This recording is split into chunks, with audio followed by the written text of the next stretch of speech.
बिस्मिल्लाहिर्रहमानिर्रहीम। मेरे किसान न्यूज़ टीवी के सामीन और नाजरीन, मैं हूं आपका भाई हाफिज़ वसी मोहम्मद ख़ान। आज एक नए जज्बे के साथ मैं आपके सामने हूं और मेरा मकसद असल ये है कि मैं आपको अपने खेत पर फार्मर की बजाय ज़रूरी साइंसदान बनाना चाहता हूं। और इसलिए उसकी वजह यह है कि मैं ये समझता हूं कि पाकिस्तान को इन बुरे माशी हालात से, जहां हर चीज़ जो है वो रहन रख कर पैसे ले रहे हैं, सिर्फ़ और सिर्फ ज़राअत ही बचा सकती है। और ज़राअत कब बचा सकती है? जब हमारी फ़ी एकड़ पैदावार सबसे ज़्यादा हो, ताकि किसान भी खुश हो और किसान के पास बेचने के लिए कुछ हो और उसके नतीजे में पाकिस्तान के पास कोई चीज़ बेचने के लिए हो। हमें दालें, हमें गंदम, हमें चीनी, हमें और बेशुमार चीज़ें जो ऑयल क्रॉप्स हैं या ऑयल बाहर से लाने की ज़रूरत ना पेश आए, और ये तमाम चीज़ें आप पैदा कर सकें। तो लिहाजा मैं अपनी ज़िंदगी भर का निचोड़ जो है वो आप में मुंतकिल करना चाहता हूँ, ताकि हर आदमी जो आप वहाँ पर खड़े हुए हैं, आपको फ़सल को देखकर और फ़सल को बीजने से पहले और फ़सल को बीजने के बाद आपने क्या करना है, मैंने उसके बारे में आपसे बात करनी है। मैं दोबारा दोहराता हूँ, एक दो मरतबा मैं तज़किरा कर चुका हूँ, और वो है हालैंड के वज़ीर ज़राअत का। कि मैं जब हालैंड गया तो मेरी वज़ीर ज़राअत से मुलाकात हुई और मैंने उनसे ये कहा कि पूरा यूरोप जो है वो इंडस्ट्रियलाइज्ड है, यहाँ इंडस्ट्री बहुत टॉप पर है।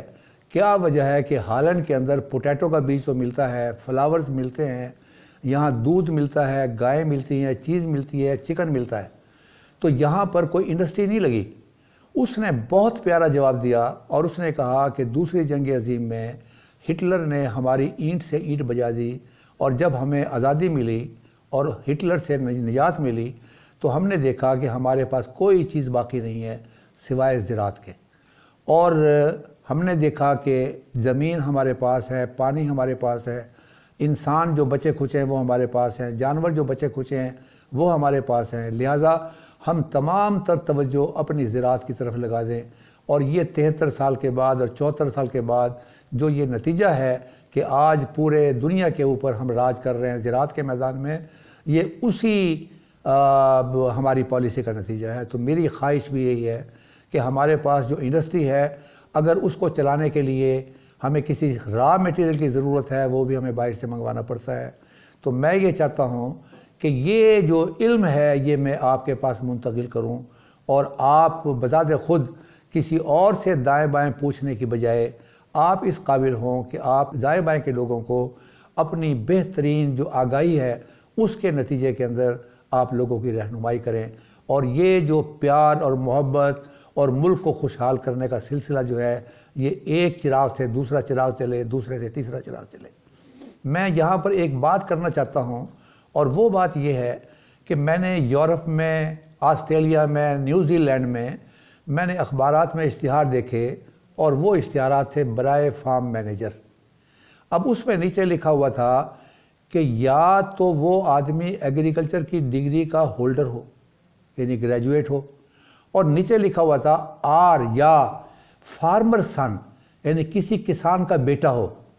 इसका मतलब ये है कि किसान के बेटे को इस बात का इम्कान है कि उसे ग्रेजुएट से, एग्रीकल्चर ग्रेजुएट से ज़्यादा इल्म हो। और यही बात है कि वो एज़ फार्म मैनेजर, अगर वो किसान का बेटा अनपढ़ भी है तो वो ये समझते हैं कि इसको वहाँ अपने बाप के साथ काम करके, ज़मीनों पे काम करके जो इसको इल्म हासिल और तजर्बा हासिल हुआ होगा, वो यकीनन इस काबिल होगा जो एक एग्रीकल्चर ग्रेजुएट जो यूनिवर्सिटी से निकला है, जिसके पास किताबी इल्म के अलावा कोई चीज़ नहीं है, इसके पास वो तजर्बा है, और जो इक्वल है उसके मुकाबले में जो वो इल्म ग्रेजुएट के पास है। तो मैं आप लोगों को एग्रीकल्चर ग्रेजुएट या दूसरे लफ्ज़ों में ज़रूरी साइंसदान बनाना चाहता हूँ, और उसके मैं कुछ तरीक़े, कुछ मुशाहिदात जो आपके लिए ज़रूरी हैं वो मैं आपके सामने रखना चाहता हूँ।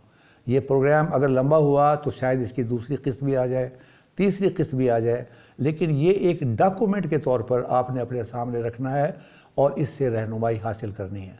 इससे पहले कि मैं आगे चलूँ, मैं आपके सामने ये बात रखना चाहता हूँ कि हमारे एक दोस्त हैं एग्रीकल्चर यूनिवर्सिटी के प्रोफेसर हैं डॉक्टर जाहिद अता चीमा साहब, और उन्होंने 35 साल के अंदर एक प्रोडक्ट डेवलप किया है। उस इल्म को कहते हैं एलिलोपैथी। पाकिस्तान में जो तमगा इम्तियाज़ मिलता है और इस किस्म की तमगा कायद-ए-आज़म मिलता है, वो आप सब लोगों को पता है किस तरह मिलता है।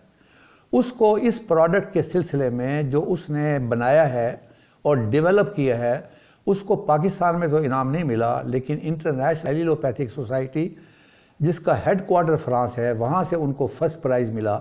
और वो क्या चीज़ था कि पौधे में से कोई चीज़ ऐसी निकालना जिसको अगर इस्तेमाल किया जाए तो अगली फसल की पैदावार बढ़े।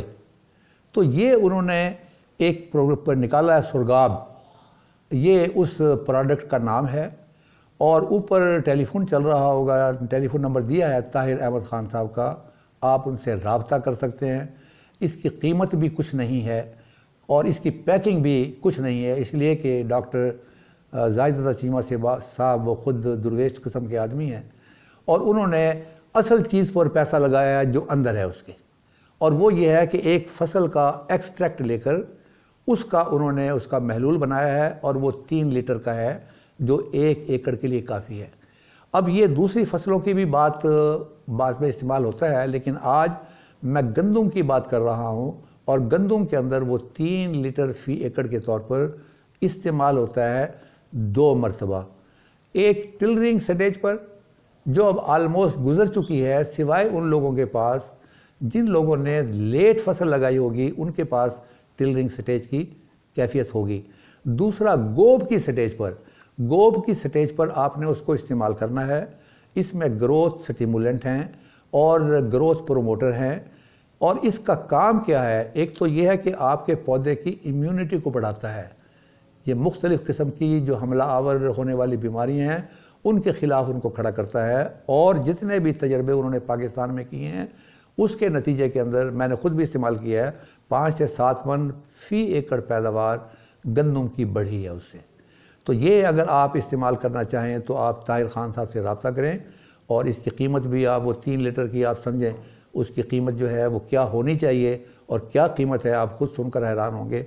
और वजह उसकी ये है कि उनका ये कहना है कि आप ये लोगों को दें, लेकिन उसकी एक शर्त है, और वो शर्त ये है कि जब ये इस्तेमाल कर लें और गंदम हार्वेस्ट कर लें तो उसके बाद हमें बताएं कि उनकी पैदावार कितनी बड़ी है और उसकी पैदावार में क्या क्या तब्दीलियां आई हैं जो उनको महसूस हुई। आज के प्रोग्राम में मैं आपके सामने आपको कोई मैं रिकमेंडेशन नहीं करना चाहता। मैं ये बताना चाहता हूँ कि आप जिस जगह पर खड़े हुए हैं, आपने दाएं बाएं देखना है और दाएं बाएं देखने के मुशाहिदे को आपने अपने पास कहीं लिखना है और अपने ज़हन में रखना है कि आइंदा आप वो गलती नहीं दोहराएंगे जो इस मर्तबा गलती दोहराई जा चुकी है। पहली बात, आपने ज़मीन का तज्ज़िया नहीं करवाया। अब सितंबर के महीने में आप तज्ज़िया करवाएंगे और आम तौर पर तज्ज़िया होता है नाइट्रोजन, फास्फोरस और पोटाश का, और या उसमें वो बताते हैं कि सोडियम कितनी है, जिससे पता चलता है कि सॉइल कितनी नमकीन सलाइन है। और उसी के नतीजे में फिर आगे जो रिकमेंडेशन है कि आपने तेज़ाबी खादें इस्तेमाल करनी है, एल्कलाइन खादें इस्तेमाल करनी है, क्या करना है, आपने सिर्फ इजाफ़ा करना है कि आपने अपनी ज़मीनों का टेस्ट करवाना है और उसमें इजाफ़ा करना है कि आपने पता करना है कि बोरान, जिंक, कॉपर और आयरन के अलावा मैंगनीज। आपने ये चीज़ भी लिखनी है कि मुझे ये पता करना चाहिए कि मेरी ज़मीन में इन अज्जा की कमी है या नहीं है, ताकि मैं गैर ज़रूरी तौर पर उसको इस्तेमाल ना करूं। तो मैं ये चाहूँगा कि आप इस बात को नोट कर लें। अगर आपने इस मरतबा करवाया है, वेल एंड गुड, लेकिन हर फसल के अंदर हर साल आपको ये करवाना चाहिए फसल से 1 महीना पहले, ताकि उसके मुताबिक आपका जो फर्टिलाइज़र शेड्यूल होगा वो उसके मुताबिक होगा और अननेसेसरीली आपको वो चीज़ें डालने की ज़रूरत नहीं है जिसमें टेस्ट ये बता रहा है कि ये इट इज़ ओके। इसी तरीके से पानी का भी, और पानी के अंदर भी वो आपको बताएंगे कि ये चीज़ें मौजूद हैं और ये आपकी बचत भी होगी और सही इस्तेमाल होगी। अगर मुझे आप कोई चीज़ ज़रूरत से ज़्यादा खिला देंगे तो उल्टी आ जाएगी, वो भी एक उल्टा असर पड़ेगा, उससे आपकी पैदावार नहीं बढ़ेगी। लिहाजा सबसे अच्छी चीज़ ये है कि आपकी पैदावार बढ़े और कम से कम कास्ट ऑफ प्रोडक्शन हो। अब दूसरी चीज़ जो आपने मुशाहिदा करनी है, वो मुशाहिदा ये करनी है कि यहाँ पर आपने कई चीज़ें सुनी हैं। एक सुनी है कि दब के वाह ते रज के, आपने दाएं बाएं जिन लोगों ने दब के वाया है, रज के खाया है, आपने उनकी फसलों को देखना है और नोट करना है। आपने उनकी फसलों को देखना है और आपने नोट करना है कि उसकी बढ़ोतरी कैसी जा रही है। एक दूसरी बात यह, at the end of the day उसकी पैदावार कितनी आई है। अब दूसरे भी कुछ और लोग हैं जो आप मुख्तलिफ यूट्यूब पे सुनते हैं, वो ये है कि आप डायरेक्ट ड्रिल या ज़ीरो टिलेज लगाएं। अब आपने दाएं बाएं आपने मुशाहिदा करना है। अगर कहीं जाना भी पड़े, वो कहते हैं इल्म हासिल करो चाहे तुम्हें चीन ही क्यों ना जाना पड़े।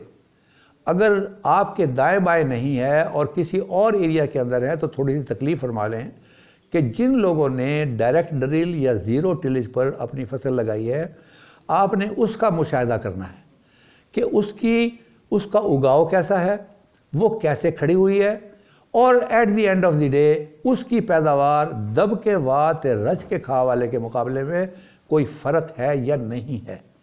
तीसरी चीज़ आपने देखना एक बेड प्लांटिंग है। बेड प्लांटिंग का मैंने पहले भी बताया था कि 42 सेंटीमीटर का, और उसके बाद दरमियान में जगह, और फिर 42 सेंटीमीटर।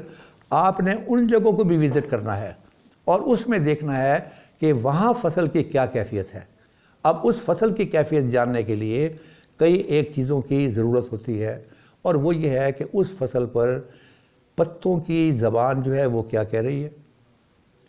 अब आगे आने वाले वक्त में ये रस्ट जो हो रही थी, आपने देखना है कि जिसने छट्टे से लगाया उसकी कैफियत कैसी है, जिसने दब के बाद रज के खाया उसकी कैफियत कैसी है, जिसने डायरेक्ट ड्रिल लगाया उसकी कैफियत कैसी है, जिसने बेड प्लांटिंग की उसकी कैफियत कैसी है। अब ये कैफियत का मामला ये है कि फसल की बढ़ोतरी, फसल का उगाव और फसल का जो एंड है, जो हार्वेस्टिंग है, और हार्वेस्टिंग के बाद ये देखना है कि इन चारों चीज़ों के अंदर दाने पैदावार किस में ज़्यादा हुई। ये आपके लिए एक लर्निंग लेसन, एक बड़ा ज़बरदस्त है कि आइंदा कोई आदमी कुछ भी कहता रहे, जब आपने अपनी आंखों से देख लिया और मुशाहिदा कर लिया तो आइंदा आप उसी पर एतबार करेंगे और उसी चीज़ को आप अपनाने की कोशिश करेंगे। दूसरी चीज़ जो मैं आपसे कहना चाहता हूँ कि अपनी फसल में अब आपने बाहर नहीं जाना, जो मैंने बताया उसको भी देखो और उसको भी देखो और उसको भी देखो। आपने ये देखना है कि जब आपने फसल लगाई है तो फसल के बाद कौन कौन सी जड़ी बूटियाँ उसके अंदर मौजूद हैं। जड़ी बूटियाँ कोई चौड़े पत्ते वाली हैं, कोई नुकीले पत्तों वाली हैं। तो देखना ये है कि आपके पास कौन सी हर्बिसाइड आप इस्तेमाल कर सकते हैं, और अगर वहाँ पर जो जड़ी बूटियाँ बिल्कुल ना होने के बराबर हैं तो इसका मतलब ये है कि वो हाथ से भी उखाड़ी जा सकती हैं और आपको पैसे खर्च करने की ज़रूरत नहीं है। ये आपने दूसरी चीज़ को देखना है, ये आपने अपने फील्ड में देखना है, और वहाँ आपने लिखना है कि जनाब ये जड़ी बूटियाँ नज़र आई हैं, ताकि आइंदा आप उसका इंतज़ाम वक्त से पहले कर सकें। अगर इन्फेस्टेशन बहुत ज़्यादा है तो फिर आपको उसके मुताबिक फ़िक्र करना पड़ेगा, और अगर ना होने के बराबर है तो कोई फ़र्क नहीं पड़ता कि आप फिर हर्बिसाइड इस्तेमाल करें या ना करें। तीसरी चीज़ जो आपने देखनी है वो दाएं बाएं लोगों के पास आपने देखनी है कि किस तरीके से लगाई हुई फसल, छट्टा, बेड प्लांटिंग, डायरेक्ट ड्रिल और ज़मीन को आम ड्रिल के साथ लगाने के अंदर आपने देखा, आपने नोट करना है ये कि कौन सी फसल लॉज हुई है या ज़्यादा लॉज हुई है। वैसे एक बात मैं आपको बताऊं, वो कहते हैं गिरते हैं शाह सवार ही मैदान जंग में। वो गिरते हैं शाह सवार ही मैदान जंग में। जिस फसल ने बहुत ज़्यादा पैदावार देनी हो उसका कोई ना कोई पैच ज़रूर गिरेगा। वो पैच इसलिए गिरेगा कि वो निशानी है इस बात की कि अल्हम्दुलिल्लाह आपके फील्ड की पैदावार ज़्यादा है, उसमें घबराने की बात नहीं है। ये मैं पैच की बात कर रहा हूँ, ये एक निशानी है, और वो अगर गिर भी जाए तो वो फिर दोबारा उठ खड़ी होगी, उसके दाने ख़राब नहीं होंगे। तो आपने एक तो इस बात को नोट करना है। दूसरी बात जो आपने ख़ास तौर पे नोट करनी है, मैंने इस दौरान बेशुमार लोगों के दावे देखे हैं। एक ने कहा कि मैं 6 किलोग्राम बीज लगाकर मुझे इतनी पैदावार मिलती है जितनी 40 किलोग्राम वाले को मिलती है। एक ने कहा कि जी मैं 12 किलोग्राम लगाता हूँ, एक ने कहा कि मैं 20 किलोग्राम लगाता हूँ। और जो ये हमारे अच्छे साइंसदान हैं, जिसमें आशिक साहब भी हैं, बिलाल कांजू साहब भी हैं, आबिद साहब भी हैं और दूसरे महकमा ज़राअत वाले भी हैं, ये सब बताते हैं कि 40 किलोग्राम आपने लगाना है। आपने इन तमाम लोगों के पास जाना है, उनके फील्ड्स को देखना है और उन फील्ड्स को देखकर आपने लर्न करना है। बदकिस्मती से पाकिस्तान में कोई ऐसा आदमी नहीं है जिसने 90 किलोग्राम भी लगाया हो। मैंने लास्ट टाइम बताया था इन दोनों की साइंस और तीनों की साइंस मुख्तलिफ है, लेकिन चूँकि यहाँ 40 किलोग्राम से ऊपर जाने वाला आदमी को रेयर होगा, इसलिए उसकी बहस की ज़रूरत नहीं है और इस वक्त हम डिस्कस नहीं कर रहे हैं। मैं आपसे रिक्वेस्ट कर रहा हूँ कि आपने जाकर इन तमाम जगहों पर जाकर देखना है कि ये 6 किलोग्राम वाला, 12 किलोग्राम वाला, 20 किलोग्राम वाला और 40 किलोग्राम वाला at the end of the day आपने देखना ये है कि उनकी पैदावार, उनकी लॉजिंग, उस पर बीमारियों का असर ये कैसा है। इन चीज़ों को आपने ख़ास तौर पर मुताला करके, मुशाहिदा करके आपने अपने ज़हन में बिठाना है, ताकि अगले साल आपने उसी पर अमल करना है। जितना मुशाहिदा होगा उतना ही आप बिल्डअप होंगे। मैं ऐसा समझता हूँ कि ये जो दो ट्रैक्टर बांट दिए, 3 रीजर्स किसी को दे दिए, किसी को लेज़र लेवलिंग करवा दी, ये इससे फ़र्क पड़ने वाला नहीं है। फ़र्क पड़ने वाला सिर्फ इस बात से है कि क्या गवर्नमेंट ज़्यादा नहीं, जितना हार्ड कैश फॉरेन एक्सचेंज के अंदर खर्च करके 2200 रुपए की गंदम बाहर से मंगवाती है, क्या वही रकम पाकिस्तान के किसान को मिल सकती है? अगर पाकिस्तान के किसान को मिल सकती है तो मैं आपको यकीन दिलाता हूँ हर वो फसल जिसको वो रकम मिले, चाहे वो दाल हो, चाहे वो गंदम हो, चाहे वो चना हो, चाहे वो ऑयल की फसलें हों, वो पाकिस्तानी किसान उससे ज़्यादा आपको पैदावार करके देगा और वो खुद फिर ये ट्रैक्टर का बंदोबस्त भी कर लेगा, लेज़र लेवल का भी बंदोबस्त कर लेगा। इसमें अब एक बात और भी है सामीन, ये प्रोग्राम अगर लंबा होगा तो फिर हमें यहाँ छोड़ना पड़ेगा और हम अगले प्रोग्राम के अंदर यहीं से शुरू करेंगे जहाँ से हम ख़त्म कर रहे हैं। और आज के दिन के लिए मेरी आखिरी बात जो है वो है हर्बिसाइड इस्तेमाल करने की। काफ़ी दोस्तों ने पूछा कि हर्बिसाइड क्या होती है जी।